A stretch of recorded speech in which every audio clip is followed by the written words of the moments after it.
So last video में हमने cover किया था objective of business and role of profit. इस वीडियो में हम कवर करने वाले हैं classification of business activities. Business activity के कितने हिस्से होते हैं इसके बारे में आज हम जानेंगे। जहां तक बिजनेस एक्टिविटी क्लासिफिकेशन की बात आती है तो वो दो हिस्सों में क्लासिफाई किया जाता है। फर्स्ट इज इंडस्ट्री, जो कि आपके सामने यहाँ पे मेंशन है, एंड सेकेंड इज कॉमर्स। तो बिजनेस एक्टिविटी क्लासिफिकेशन दो हिस्सों में है, इंडस्ट्री एंड कॉमर्स। अगर हम इंडस्ट्री की बात करते हैं तो इंडस्ट्री का क्लासिफिकेशन तीन सेगमेंट्स में, फर्स्ट इज आपका primary, then secondary and then tertiary.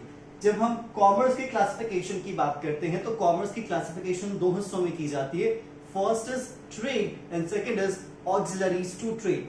आज हम ओनली एंड ओनली इस वीडियो में इंडस्ट्री के बारे में जानेंगे। जो कॉमर्स के बारे में जो भी कंटेंट्स होंगे हम उसको नेक्स्ट वीडियो में कवर करेंगे।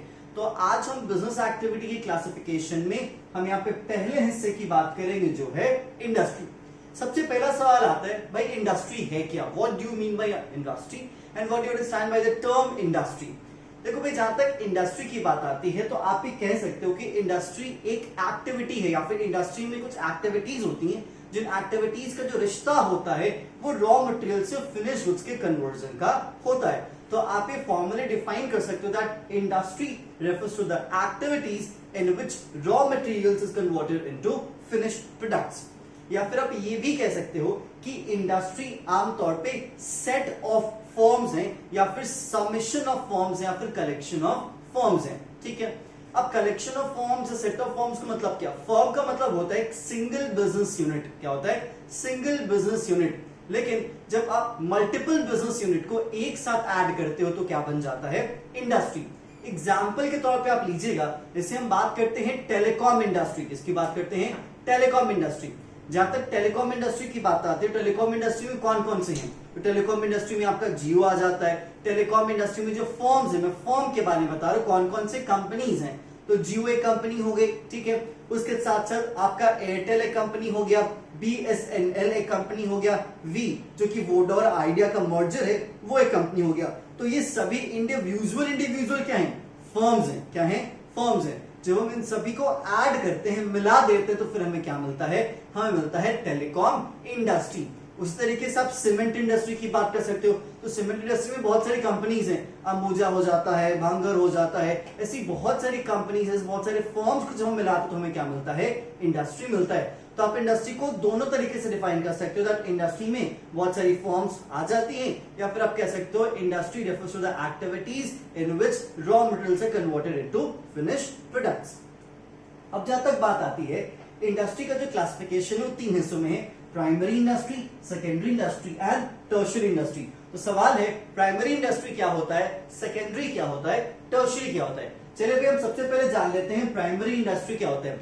प्राइमरी इंडस्ट्री हमारे इंडस्ट्री का वो हिस्सा है जो इंडस्ट्री रिलेट करता है extraction of natural resources. What? Extraction of natural resources and second is reproduction of living species.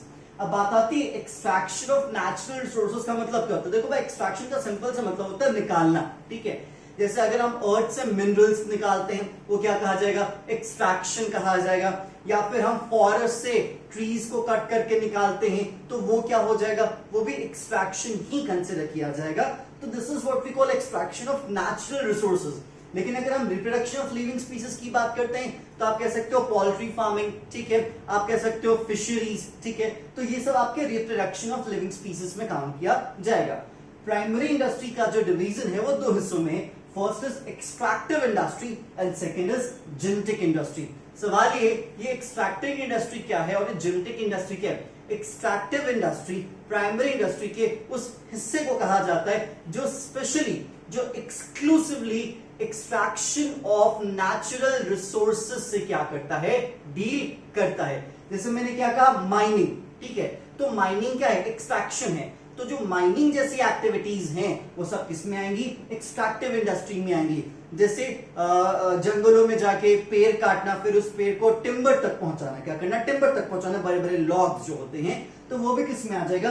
Extractive industry में आ जाएगा, जहां पे हम नेचुरल रिसोर्सेज को क्या कर रहे हैं? एक्सट्रैक्ट कर रहे हैं नेचर से। ठीक है। नेक्स्ट आपके सामने है जेनेटिक इंडस्ट्री।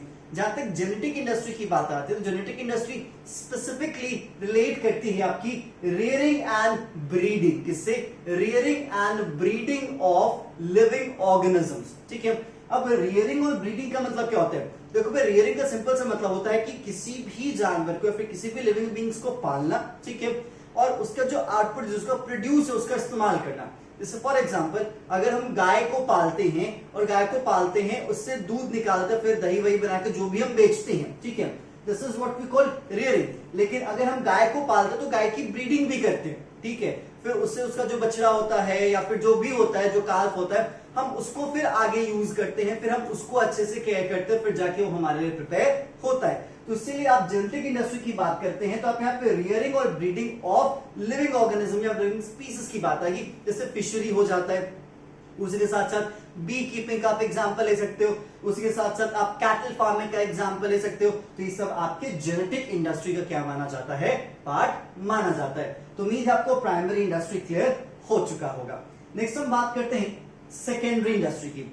देखो भाई, सेकेंडरी इंडस्ट्री एक ऐसी इंडस्ट्री होता है जो कि प्राइमरी इंडस्ट्री का जो भी आउटपुट होता है, क्या होता है? प्राइमरी इंडस्ट्री का जो भी आउटपुट होता है उस आउटपुट का इस्तेमाल करके वो नई चीजें बनाता है या फिर अपने फिनिश गुड्स को क्या करता है? तैयार करता है। ऐसे छोटा सा एग्जांपल आप ले लो कि मान लेते हैं जो भी बंदा है वो बंदा जंगल गया, जंगल से उसने पेड़ काटा और पेड़ काट के उसने टिम्बर वाले को पहुंचा दिया।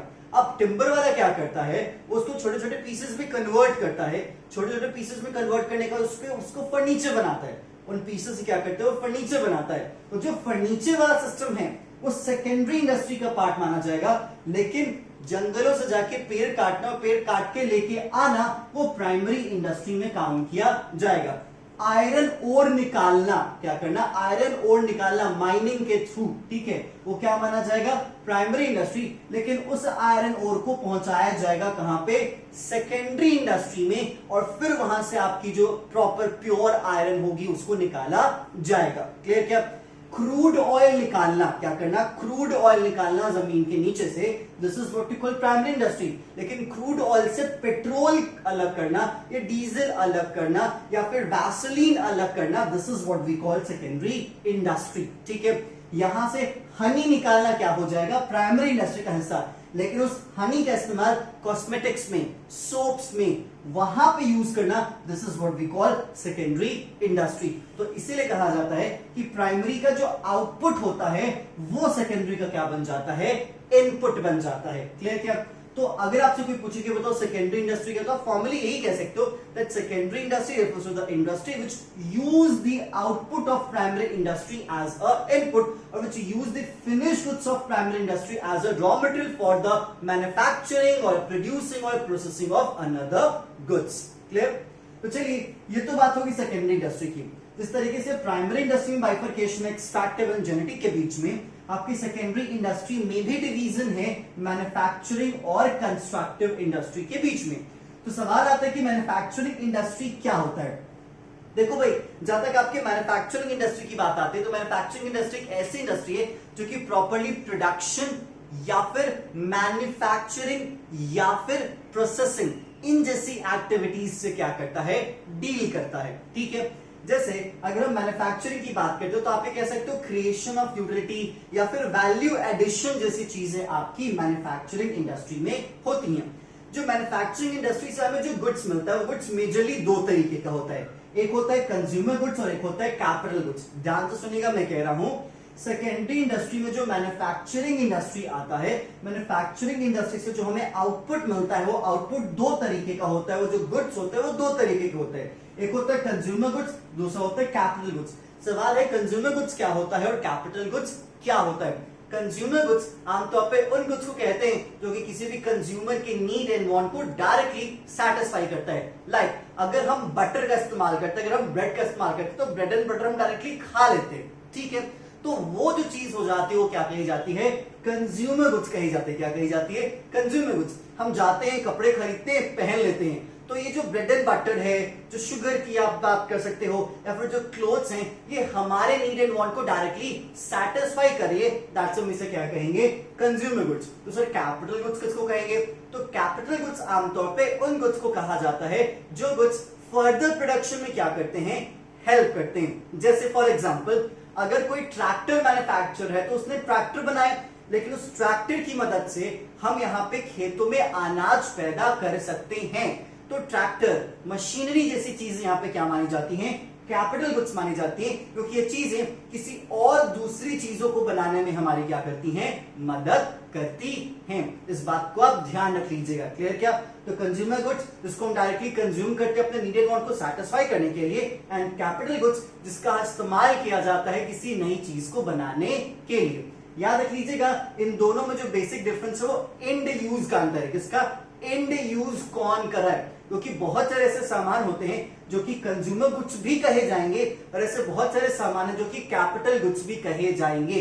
तो सर इसमें तो फिर कंफ्यूजन हो जाएगा, तो कंफ्यूज मत होइएगा, एंड यूज देखिएगा। एंड यूज का मतलब क्या? फॉर एग्जांपल देखिएगा, शोइंग मशीन, ठीक है, कपड़ा सिलने वाली मशीन, ठीक है, वो मशीन कंज्यूमर गुड्स भी कही जा सकती है, वो मशीन कैपिटल गुड्स भी कही जा सकती है। सवाल है कैसे? सवाल ये है कि आप देखोगे कि उसका इस्तेमाल आखिर में कौन कर रहा है। अगर उस कपड़ा सिलने वाली मशीन का इस्तेमाल हमारे और आपके घरों में हो रहा है, हमारे और आपकी मदर सिस्टर्स कर रही हैं, या फिर कोई भी बंदा कर रहा है, ठीक है, तो वो मशीन, वो कपड़ा सिलने वाली मशीन, स्विंग मशीन क्या कही जाएगी? Consumer goods. लेकिन वही मशीन बाजार में अगर टेलर लेके बैठा हुआ है और उससे वो कपड़ा सिल के बाजार में बेच रहा है, this is what we call capital goods. तो इससे याद रख लीजिएगा कि कंज्यूमर गुड्स जो डायरेक्टली सेटिस्फाई करे, कैपिटल गुड्स जो कि फर्दर गुड्स के प्रोडक्शन में मदद करे। अंतर क्या है एंड यूज का, कि आखिर में उसका इस्तेमाल कौन कर रहा है, क्योंकि ऐसे बहुत सारे सामान है जो कि एक तरफ कंज्यूमर भी है और एक तरफ कैपिटल भी है। तो भैया आपको क्लियर हो चुका हो कि मैन्युफैक्चरिंग इंडस्ट्री दो तरीके के गुड्स आपके लिए तैयार करती है, first is consumer, second is capital. अब मैन्युफैक्चरिंग इंडस्ट्री के टाइप्स भी हैं, ठीक है। मैन्युफैक्चरिंग इंडस्ट्री के अगर आप टाइप की बात करें तो आपके सामने तीन है, एक एनालिटिकल है, दूसरा सिंथेटिक है, तीसरा असेंबली है एंड चौथा प्रोसेसिंग है। सवाल है कि एनालिटिकल, सिंथेटिक, असेंबली और प्रोसेसिंग इंडस्ट्री क्या है, आप स्टेप बाय स्टेप उसके बारे में जानिए। सबसे पहले हम बात करते हैं एनालिटिकल इंडस्ट्री। देखो भाई, एनालिटिकल इंडस्ट्री आमतौर पे ऐसी इंडस्ट्री को कहा जाता है जहां पे किसी एक चीज से, किसी एक मटेरियल से, किसी एक आउटपुट से हम मल्टीपल आउटपुट्स क्या करते, तैयार करते हैं। आप कह सकते किसी एक इनपुट से, क्या किसी एक इनपुट से हम मल्टीपल आउटपुट क्या करते हैं, तैयार करते हैं। फॉर एग्जाम्पल क्रूड ऑयल, जो कच्चा तेल आता है, उस कच्चे तेल से पेट्रोल अलग किया जाता है, फिर डीजल अलग किया जाता है, उसी के रेफरेंस में आपका फिर जो केरोसिन ऑयल है वो उससे अलग किया जाता है, जो वैसलीन जेली होती है उसको अलग किया जाता है। तो मटेरियल क्या है, एक है, लेकिन उससे कितनी चीजें बनाई जा रही हैं, चार चीजें बनाई जा रही हैं। तो ऐसी इंडस्ट्री जहां पे ये काम होता है उसी को कहा जाता है एनालिटिकल इंडस्ट्री। क्या कहा जाता है? Analytical industry. नेक्स्ट बात आती है सिंथेटिक इंडस्ट्री। क्या आता है भाई? Synthetic industry. सवाल है सर ये सिंथेटिक इंडस्ट्री क्या होता है? जैसे एनालिटिकल में किसी एक चीज से मल्टीपल चीजें तैयार की जाती हैं, सिंथेटिक में मल्टीपल चीजों को मिला के एक चीज तैयार किया जाता है। जैसे सोप, जैसे शैम्पू। तो जो सोप बनता है, जो शैम्पू बनता है, वो किसी एक चीज से तो नहीं बनता, मल्टीपल चीजों को मिलाया जाता है, तब जाके हमारे पास एक आउटपुट आता है जिसको हम सोप या शैम्पू कहते हैं। तो जो सोप और शैम्पू है वो आपके सिंथेटिक इंडस्ट्री का पार्ट माना जाएगा। नेक्स्ट आपके सामने है असेंबलिंग इंडस्ट्री। ठीक है, ये असेंबलिंग इंडस्ट्री का मतलब क्या होता है इसको थोड़ा सुनिएगा। असेंबलिंग इंडस्ट्री में बहुत सारी जो फिनिश गुड्स होती है, बहुत सारी जो फिनिश गुड्स होती हैं, उन फिनिश गुड्स को एक जगह लाके असेंबल किया जाता है, जोड़ा जाता है और एक नया गुड्स तैयार किया जाता है। एग्जाम्पल के तौर पे कार की बात करते हैं, ऑटोमोबाइल इंडस्ट्री की बात करते हैं। आपको पता होगा उनकी जो स्टीयरिंग व्हील है वो अलग तैयार होती है, उनकी जो इंजन है वो अलग तैयार होती है, जो कार का बॉडी स्ट्रक्चर होता है वो अलग तैयार होता है, कार के जो सीट्स होते हैं वो अलग तैयार होते हैं, कार का जो टायर होता है वो अलग अलग तैयार होता है। आपको पता होगा बहुत सारे ऐसे बेस्ट कंपनीज है टायर के लिए, एमआरएफ टायर हो जाते हैं, जेके टायर्स हो जाते हैं। तो ऐसे बहुत सारे टायर की कंपनीज हैं जो कि स्पेशली बस क्या बनाती है, टायर बनाती है। ऐसी बहुत सारी कंपनी है जो कि स्पेशली इंजन्स बनाती हैं कार्स की, ऐसी बहुत सारी कंपनी है जो कि स्पेशली सीट्स बनाती हैं। तो जो बहुत सारी कंपनी होती है ना, वो सीट लेके आई, वो टायर लेके आई, वो स्टीयरिंग व्हील लेके आई, इंजन लेके आई, फिर इन सबको क्या कर दिया उन्होंने, जोड़ दिया। तो अल्टीमेटली उन्होंने क्या किया, असेंबल किया, क्योंकि इन जोड़ने का जो मतलब होता है वो असेंबलिंग कहा जाता है। क्या कहा जाता है, असेंबलिंग कहा जाता है। और इसीलिए आमतौर पे ये एग्जांपल आपके असेंबलिंग इंडस्ट्री का बनता है। वही चीज आप सीपीयू में भी देख सकते हो, वही चीज आप कंप्यूटर के डेस्कटॉप के रेफरेंस में भी देख सकते हो कि जब हम मल्टीपल फिनिश गुड्स को जब ऐड करते हैं और एक नई चीज बनाते हैं, this is what we call assembling industry. मतलब उसको असेंबल करते हैं, जोड़ते हैं और फिर नया सामान हमारे सामने आता है। नेक्स्ट बात आती है प्रोसेसिंग इंडस्ट्री। देखो प्रोसेसिंग इंडस्ट्री आमतौर पे ऐसी इंडस्ट्री को कहा जाता है जहां पे कोई एक चीज मल्टीपल प्रोसेस से होके गुजरता है और फिर उसके बाद मुझे एंड प्रोडक्ट मिलता है। एग्जाम्पल के तौर पे आप शुगर इंडस्ट्री की बात कर सकते हैं। किसकी बात कर सकते हैं, शुगर इंडस्ट्री की बात करते हैं, क्योंकि आपके सामने आता है शुगर केन। क्या आता है, शुगर केन, लेकिन एंड प्रोडक्ट आपके सामने क्रिस्टल शुगर्स आते हैं। क्यों, क्योंकि उसमें बहुत सारे प्रोसेस लगते हैं, एक लंबा प्रोसेस से उस चीज को गुजारा जाता है, तब जाके आपके सामने वो क्रिस्टल शुगर्स आते हैं और वो भी किससे, लिक्विड से आते हैं। तो इसीलिए प्रोसेसिंग इंडस्ट्री कहा जाता है कि ऐसी इंडस्ट्री जहां पे किसी एक चीज को मल्टीपल स्टेजेस से, मल्टीपल प्रोसेस से गुजारा जाता है, तब जाके हमारे पास एंड प्रोडक्ट मिलते हैं। सो उम्मीद है आपको मैन्युफैक्चरिंग इंडस्ट्री का जो 4 क्लासिफिकेशन है, analytical, synthetic, assembly and processing, clear हो चुका होगा। अब हम बात करते हैं कंस्ट्रक्टिव इंडस्ट्री की। देखो जब हम कंस्ट्रक्टिव इंडस्ट्री की बात करते हैं तो हम सीधी बात हम कंस्ट्रक्शन की बात करते हैं। किसकी बात करते हैं, कंस्ट्रक्शन की बात करते हैं, हम निर्माण की बात करते हैं। ठीक है, जब हम कंस्ट्रक्टिव इंडस्ट्री की बात करते हैं तो हम स्पेसिफिकली रियल एस्टेट इंडस्ट्री या फिर इंफ्रास्ट्रक्चर डेवलपमेंट कंपनीज इंडस्ट्री की बात यहाँ पे कंसिडर कर सकते हैं। ठीक है, जैसे आपको पता होगा एक बहुत बड़ी कंपनी है L&T, लार्सन एंड टर्बो। आप इसके बारे में गूगल पे भी सर्च कर सकते हो। उसका स्पेसिफिकली काम क्या है, क्यों कंस्ट्रक्टिव इंडस्ट्री में ऐड होके काम करती है। रोड्स, डैम्स, ब्रिजेस, बिल्डिंग्स, इन सभी चीज को जो बनाया जाता है उसकी एक प्रॉपर इंडस्ट्री होती है। इस इंडस्ट्री का क्या कहा जाता है, नाम क्या है उसका, कंस्ट्रक्टिव इंडस्ट्री। तो आप कह सकते हो constructive industry refers to that type of industry which includes, which perform the construction of infrastructure like roads, dams, bridges, buildings, whatever you can say. Clear क्या? तो ये हो जाती है आपकी कंस्ट्रक्टिव इंडस्ट्री जहां पर सिंपली कंस्ट्रक्शन से रिश्ता नाता होता है। तो उम्मीद है आपको सेकेंडरी इंडस्ट्री क्लियर हो चुका होगा। अब हम बात करते हैं टर्शियरी इंडस्ट्री की। देखो भाई टर्शियरी इंडस्ट्री को यहाँ पे सर्विस इंडस्ट्री भी कहा जाता है, या आप सर्विस सेक्टर भी से कह सकते हो। आमतौर पे अगर मैं कहूं तो जो टर्शियरी इंडस्ट्री है ना, इसको एक और नाम दिया गया है, दैट्स कॉल्ड हेल्पिंग इंडस्ट्री। क्या कहा गया इसे, हेल्पिंग इंडस्ट्री, बिकॉज ये आपकी प्राइमरी और आपकी सेकेंडरी इंडस्ट्री की जो एक्टिविटीज होती हैं उनको परफॉर्म करने में क्या करती हैं, ये मदद करती हैं। जैसे फॉर एग्जाम्पल आप सोचो अगर प्राइमरी और सेकेंडरी से ट्रांसपोर्टेशन ही हटा दिया जाए, ट्रक्स ही ना रहे, तो क्या ये दोनों इंडस्ट्री चल भी पाएंगी, क्या नहीं चल पाएंगी। आज के वक्त अगर बैंकिंग सर्विसेज हटा दिया जाए तो भाई लेन देन कैसे होगा, तो जब लेन देन नहीं होगा तो इंडस्ट्री काम कर पाएंगी क्या, नहीं। कम्युनिकेशन जैसी इंपॉर्टेंट चीज अगर इन दोनों इंडस्ट्री से हटा दिया जाए तो क्या ये दोनों इंडस्ट्री वर्क भी कर पाएंगी, क्या नहीं कर पाएंगी। इसीलिए कहा जाता है कि tertiary industry include multiple services. क्या, tertiary industry includes multiple services जो कि किसी भी एक्टिविटी को, किसी भी बिजनेस एक्टिविटी को परफॉर्म करने में आपकी क्या करती हैं, मदद करती हैं। एग्जांपल के तौर पे ट्रांसपोर्टेशन, बैंकिंग, कम्युनिकेशन, इंश्योरेंस या एडवर्टीजमेंट या advertising, whatever you can say. ठीक है, तो ये सारी चीजें आपके एज अ सर्विस के तौर पे ली जाती हैं, जो कि एक तरीके से बहुत इंपॉर्टेंट है, बहुत हेल्पफुल होती है किसी भी एक्टिविटी को परफॉर्म करने के लिए। So this is what we call tertiary industry. इसमें बहुत सारी और भी एक्टिविटीज होती हैं, मेजर एक्टिविटीज यहीं पे कंसीडर की जाती हैं। याद रख लीजिएगा, इसी चीज को हम दोबारा कॉमर्स में भी पढ़ेंगे, ऑक्सिलरीज टू ट्रेड। तो इस बात को ध्यान रख लीजिएगा कि ये कंटेंट रिपीट होगा, लेकिन कंटेंट का जो एक बेसिक अप्रोच होगा वो अप्रोच यहाँ पे क्या हो जाता है, बदल जाता है। यहाँ पे अप्रोच इंडिपेंडेंट होता है, वहां पे अप्रोच इंडिपेंडेंट नहीं डिपेंडेंट होता है। क्लियर क्या? तो खैर ये थी आपकी पूरी इंडस्ट्री की कहानी। आप उसको देखिए, कोई प्रॉब्लम है तो आप उन डाउट्स को नोट कीजिए एंड कांटेक्ट कीजिए उन डाउट्स को क्लियर करने के लिए। तो चलिए आज के वीडियो में इतना ही, फिर हम आपसे बात करेंगे नेक्स्ट वीडियो में, नेक्स्ट सेशन में, जिसमें हम डिस्कस करेंगे कॉमर्स के बारे में। तो तब तक के लिए thank you and stay tune for more videos. Thank you.